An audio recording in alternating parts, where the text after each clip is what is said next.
The shadow in the mirror. Mara had always hated mirrors. Ever since she was a child, she saw the reflected things that weren't there, shadowy movements, fleeting figures, things that seemed to exist just outside her understanding. Her family dismissed it as an overactive imagination. Years later, after inheriting her grandmother's rural home, Mara's aversion resurfaced.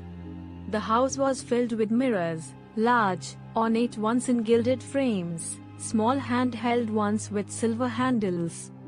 Her grandmother had always said they brought light into the house. To Mara, they brought only dread. One evening, while unpacking in the dim light of her bedroom, Mara's gaze fell on the full-length mirror propped against the wall. She froze. There was something off about her reflection. It didn't move quite right, lagging, almost imperceptibly, but enough to send a chill crawling down her spine. Shaking it off as fatigue, she turned away, only to hear a faint whisper, "Mara." Her blood ran cold. Slowly, she turned back to the mirror. Her reflection stood there, but it wasn't her anymore. The thing in the mirror smiled, its mouth stretching too wide, its eyes too dark. Mara stumbled back. "Who are you?" she whispered.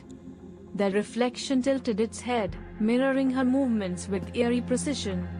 "I'm you," it said, its voice soft but wrong, like two voices layered on top of each other. "And I've waited so long." Terrified, Mara grabbed a blanket and threw it over the mirror, but the whispering didn't stop. All night, she heard it murmuring her name, coaxing her to come closer. By dawn, she was exhausted and determined to get rid of the cursed thing. She carried the mirror to the basement and shoved it into a dark corner, covering it with old sheets. Relieved, she bolted the door and tried to move on. But over the next few days, strange things began happening. Her reflection in the bathroom mirror would linger after she moved. In the windows, she caught glimpses of someone watching her.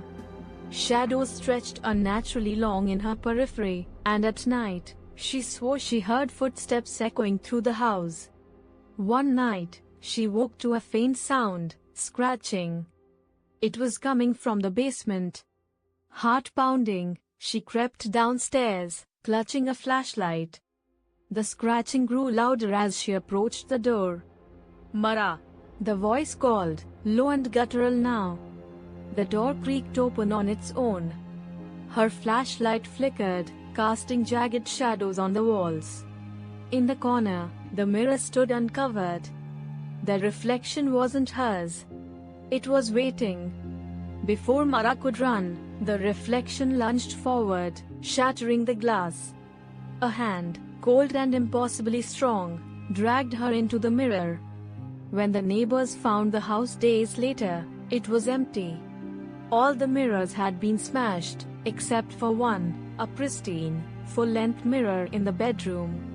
And if you looked closely, you could see a shadow behind the glass, its mouth open in a silent scream.